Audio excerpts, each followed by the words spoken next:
lo tenemos en línea. Le damos las gracias por estar presente en Abriendo Puertas a la Salud. Hay una presentación de un libro que creo que va a ser el primer tema de conversación. Bienvenido, doctor. Muy buenos días, muy buenas tardes ya, y un saludo a través de todo el país.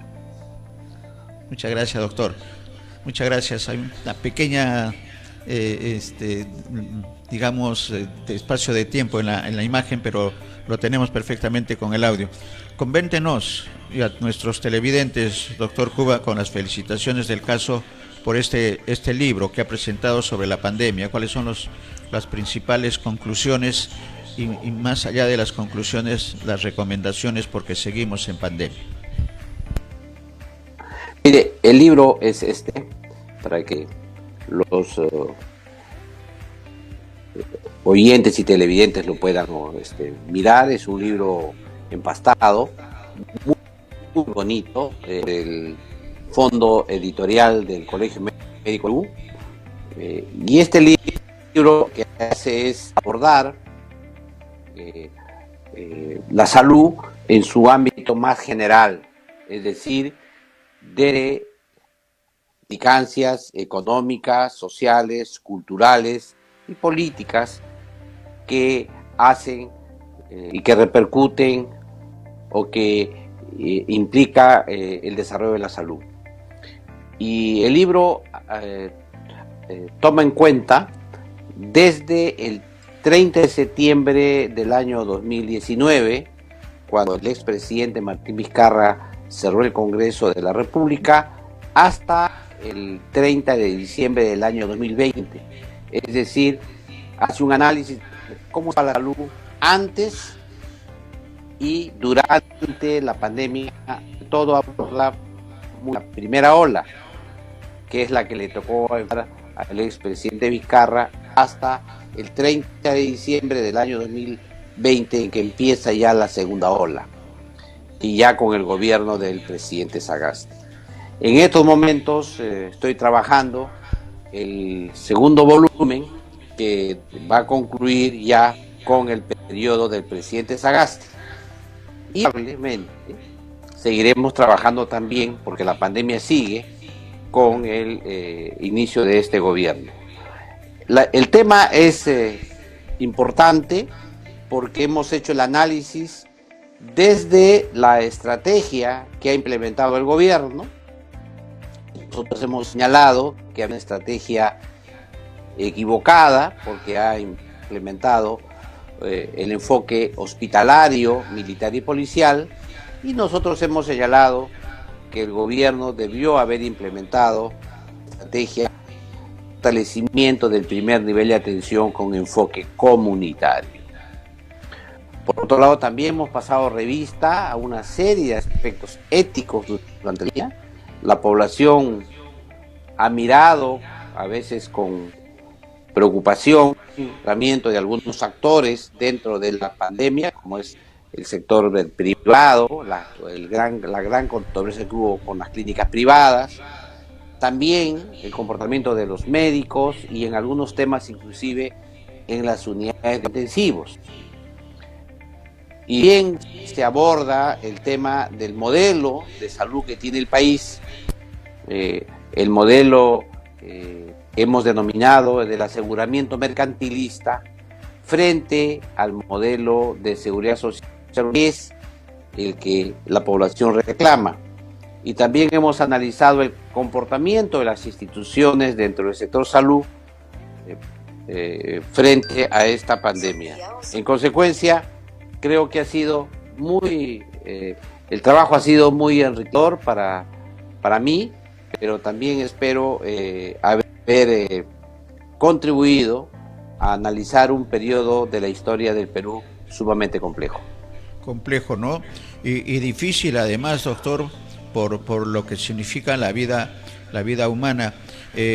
Un gran trabajo sin duda, y con conclusiones que tiene que recoger la actual administración.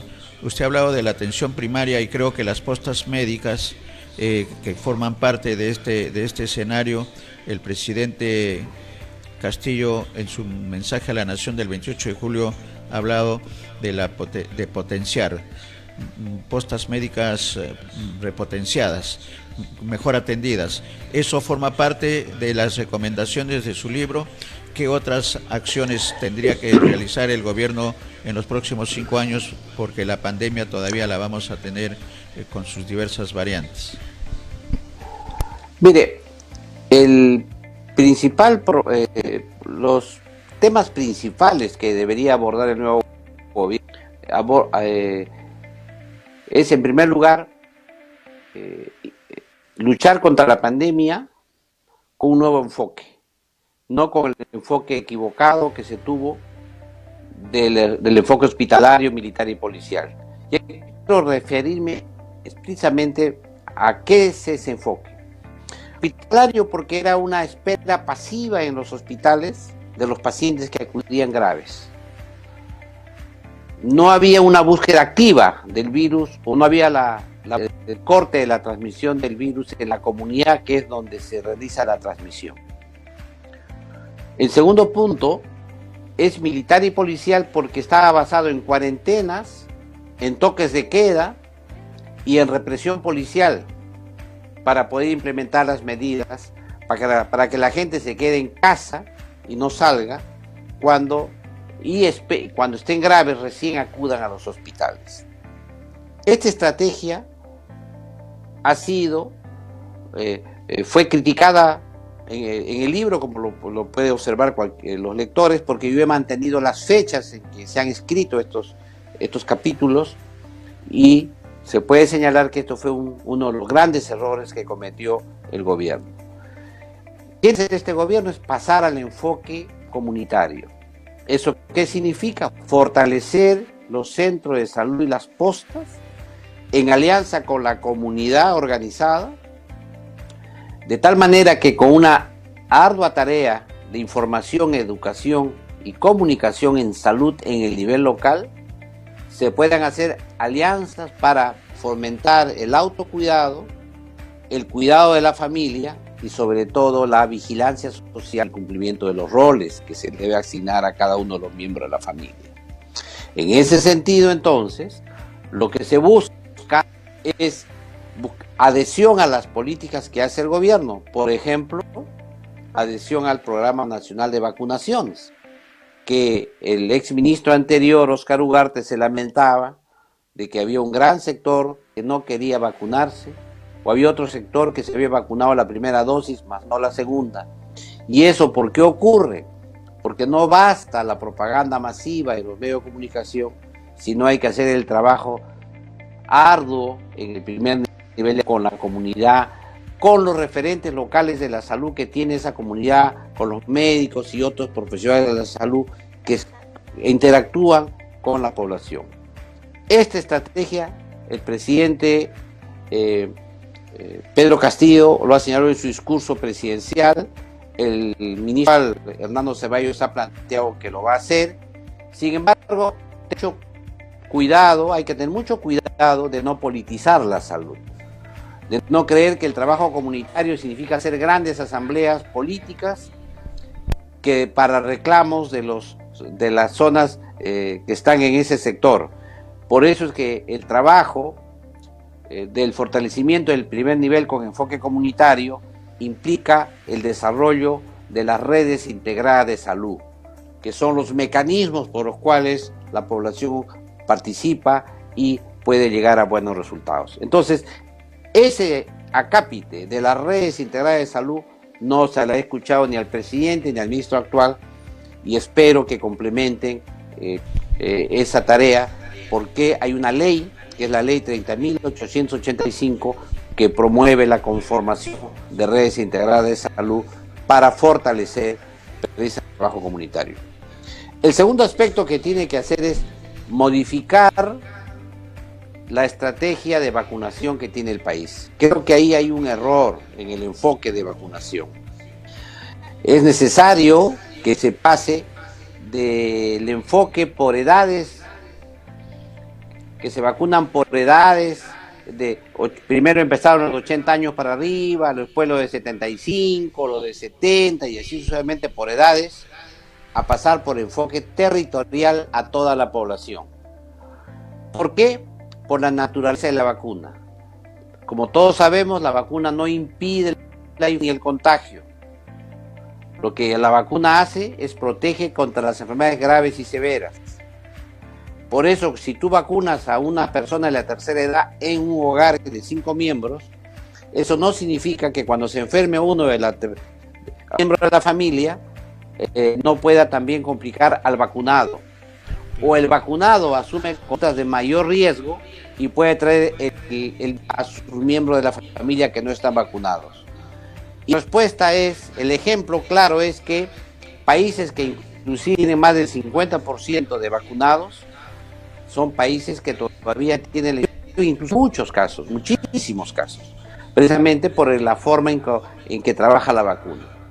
Para evitar eso se tiene que avanzar a la creación de inmunidad de rebaño por territorios, es decir, vacunar a todos, desde los 18 años hasta arriba, a toda una comunidad, un distrito completo, sobre todo en las zonas más riesgosas desde el punto de vista epidemiológico. Una provincia se puede vacunar en su totalidad a toda la población, de tal manera que ese proceso nos acerque a la inmunidad de rebaño. Y por otro lado es necesario que el Ministerio de Salud adapte adecuadamente la estructura social que tiene el país a la vacuna, no al revés. Adapte la estructura social, como ocurre ahora, toda la organización social a la nueva tecnología de la vacuna. Como ha ocurrido, por ejemplo, con una vacuna que requiere ultracongelación, que es la Pfizer, que requiere nuevas tecnologías, nuevos equipos, nuevas formas de vacunarse, que son distintas a las que la población ya está acostumbrada, y además capacitación enorme del personal que tiene que aprender a usar esta vacuna desde la descongelación hasta la puesta en hombro. Eso se puede realizar solo en las grandes ciudades y requiere una gran inversión y gran cantidad de personas y capacitación. Sin embargo, hay vacunas que se adaptan a nuestra realidad nacional, aunque son menos eficaces, que podrían vacunarse como se hace la vacuna clásica, es decir, con termos donde las enfermeras con el termo al hombro recorren cada una de las casas y vacunan a toda la familia, de tal manera que eso se puede hacer en el más breve plazo. En un mes podrían estar vacunados todos los peruanos si seguimos esas estrategias que siempre hemos realizado en el Perú de vacunación. El problema es que al comprar una que requiere la modificación de tu estructura social, esto se complica y se hace difícil para el país. Pero si compráramos una vacuna que se adapta a la realidad que tenemos, a la forma como nos organizamos nosotros, a nuestra precariedad que tiene el país, yo creo que eso sería mucho más rápido y eso el gobierno debería corregir rápidamente. Y el otro punto que tiene que corregir, ¿no?, tiene que ver con los recursos humanos.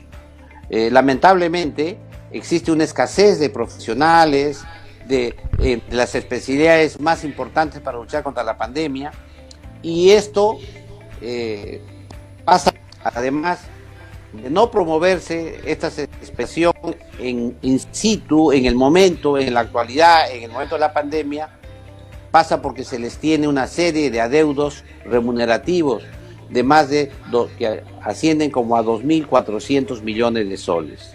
Si esta llamada escala salarial que reclaman no se cumple, lo más probable es que el conflicto laboral al interior de todo el Sistema Nacional de Salud agrave la lucha contra la pandemia.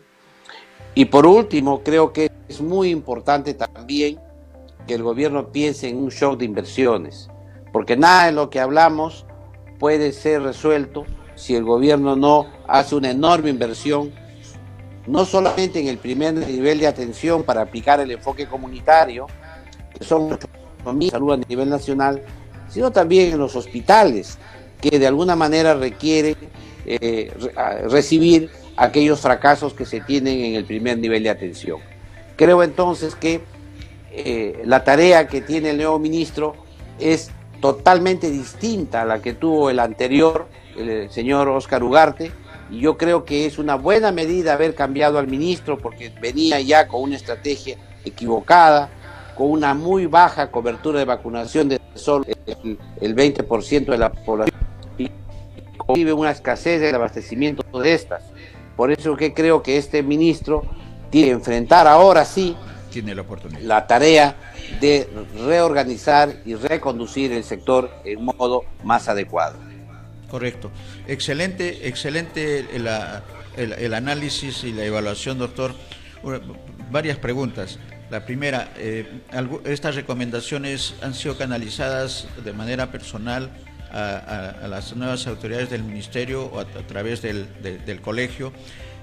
Porque son importantes, sobre todo en el tema de la vacunación, que está considerando con mucha claridad que pueden ser eficientes la vacuna de los peruanos de 18 años para arriba y a nivel de distritos, que es sumamente importante. Pero hay varios aspectos. Esta primera pregunta, doctor, ¿cómo se está canalizando estas importantes apreciaciones y recomendaciones? En primer lugar, los actuales funcionarios del Ministerio de Salud son los mismos que han estado en el gobierno anterior. Como usted sabe, el ministro Hernando Ceballos ha ratificado a los viceministros y a todos los directores generales. Y ellos tienen la idea de que están haciendo las cosas bien. Ellos creen que lo mejor que hemos heredado del gobierno del presidente Sagasti es la lucha contra la pandemia. Y nosotros hemos señalado claramente que eso no es así. Errores que se tienen hay que corregir. Por eso es que, a pesar de nuestra insistencia, nuestras conversaciones que hemos tenido, a pesar inclusive de algunos informes que han salido del Congreso de la República en el cual yo he apoyado, esto no se corrige hasta la fecha. Yo espero que después de este pequeño impasse que ha tenido el ministro Hernando a raíz de la escasez de la vacuna o la llegada inoportuna de las dosis de vacuna del exterior, comprenda de que tal como siguen las cosas y lo hace en piloto automático, los resultados van a ser desastrosos y va a continuar con los problemas que tuvo el anterior gobierno. Correcto.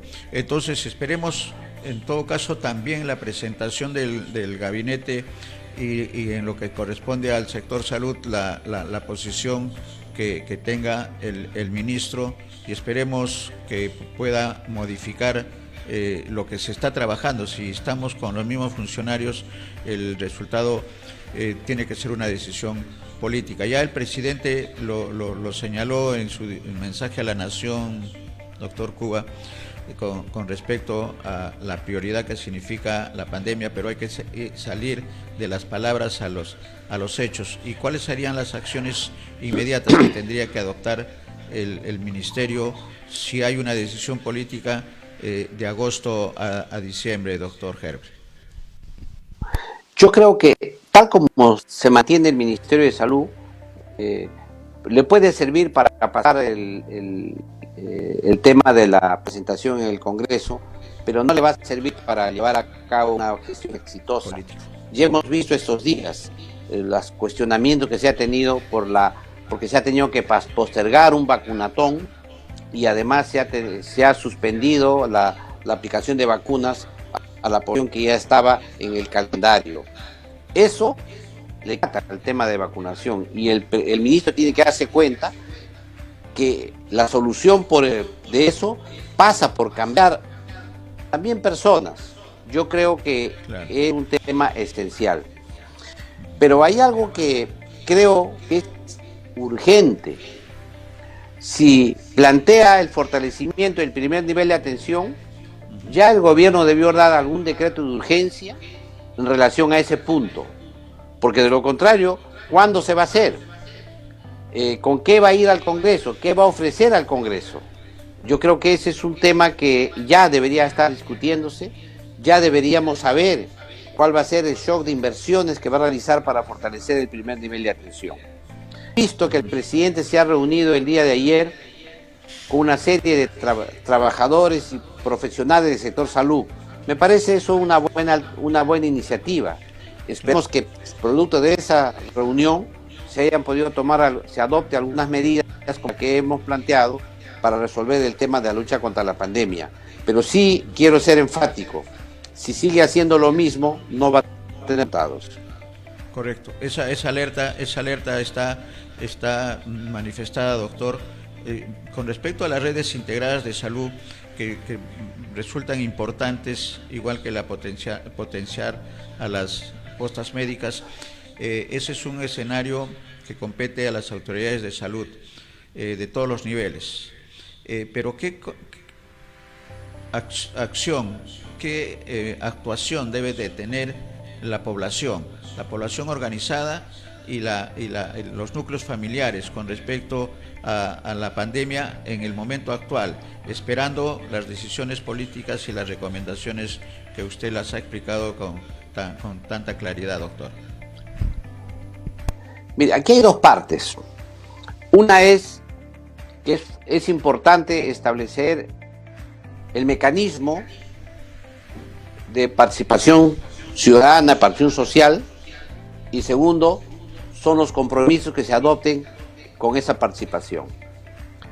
Pero para hacer que la población organizada participe, se requiere implementar el mecanismo que es la conformación de redes integrales de salud. Hay una ley y esta ley se tiene que implementar. Inclusive hay un financiamiento de casi 1.000 millones de soles por parte del Banco Mundial y el Banco Interamericano de Desarrollo para poder conformar las redes integrales de salud. Hay una hoja de ruta para lograr la implementación y conformación de las redes integrales de salud. Sin embargo, desde el año 2019, ¿no?, hasta la fecha, este proceso está paralizado. Por lo tanto, la comunidad no tiene mecanismos de que canalicen sus necesidades, sus deseos en modo adecuado. Entonces, el día de hoy están sueltos y evidentemente hacen caso a la propaganda nacional o a las recomendaciones que dan desde el Ejecutivo, la gente en modo aislado, sin poder retroalimentar o conversar estas recomendaciones con su médico, con las enfermeras, con los demás profesionales de la salud, que le den la certeza de que ellos están tomando medidas. Creo que ese es el principal problema que tiene que afrontar el ministro, porque las redes integradas ocupan un aspecto muy importante, porque no es solo enlazar establecimientos de salud, es una red empresarial que yo enlazo la posta A con la posta B, con la posta C. Eso es irrelevante.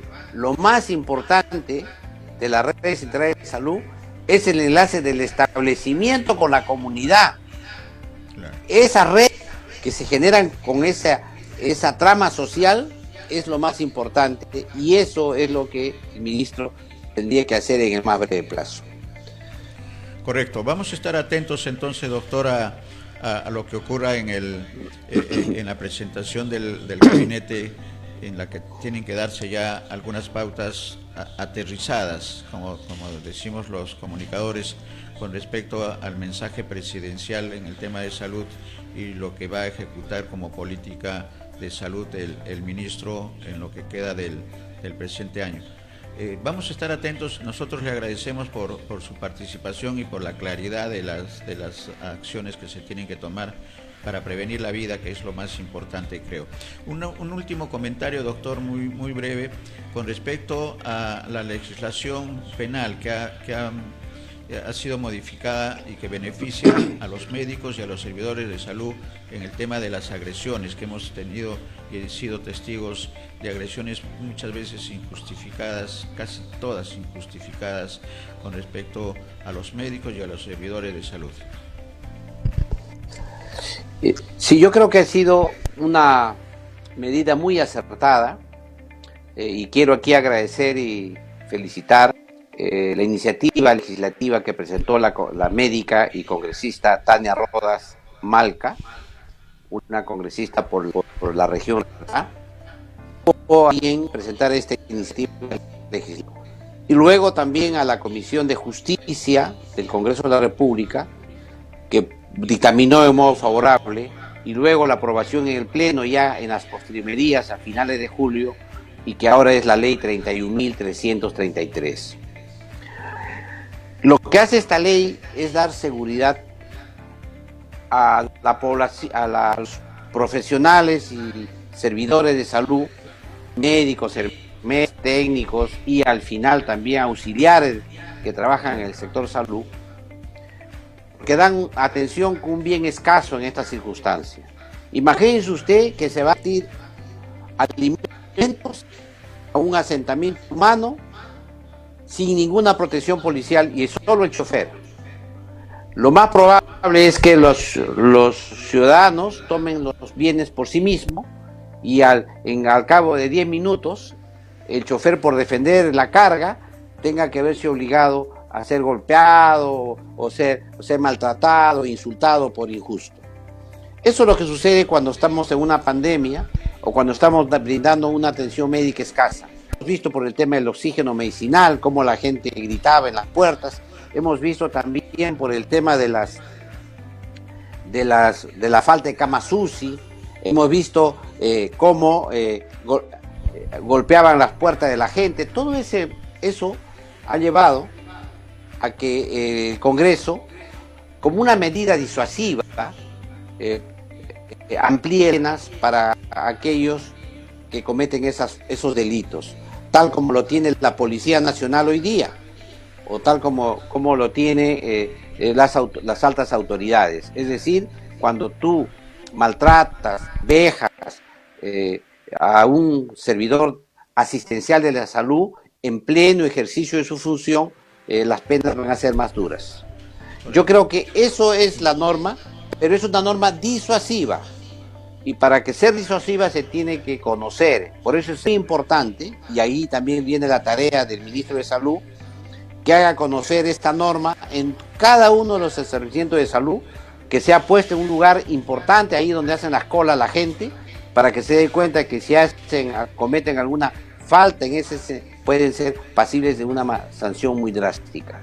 Creo que ese es un gran avance y también es una buena medida. Ahora, antes de terminar, sí quisiera dar un encargo más al ministro de Salud, ya que estamos en de las recomendaciones, es explicarle que debe diferenciar claridad, que no es lo mismo seguridad social universal que aseguramiento en salud. ¿Por qué digo esto? Porque ahora cuando se presente en el gobierno, en el Congreso de la República, va a tener que aclarar cuál va a ser la política al norte, el lugar a donde nos va a llevar a los peruanos.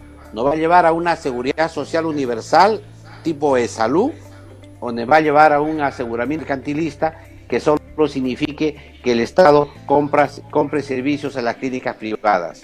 Eso debería aclararnos y que sería muy importante, porque el modelo de atención finalmente es la forma en que satisfacen los ciudadanos sus derechos a la salud y a la seguridad social. Muy agradecido con esta pequeña acotación y gracias por la entrevista. Gracias también, gracias doctor. Gracias y vamos a estar atentos y lo comprometemos, ojalá que sus tiempos lo permitan poder conversar luego de la presentación del gabinete en el Congreso de la República. Muchas gracias doctor. Hemos estado con el doctor muy agradecido, un abrazo. Cuba García, formación sanmarquina y con unas excelentes recomendaciones. Le hemos dejado una agenda importante al ministro. Nuestro programa tiene alguna atención en algunas instancias de gobierno, así que esperemos que sean bien atendidas.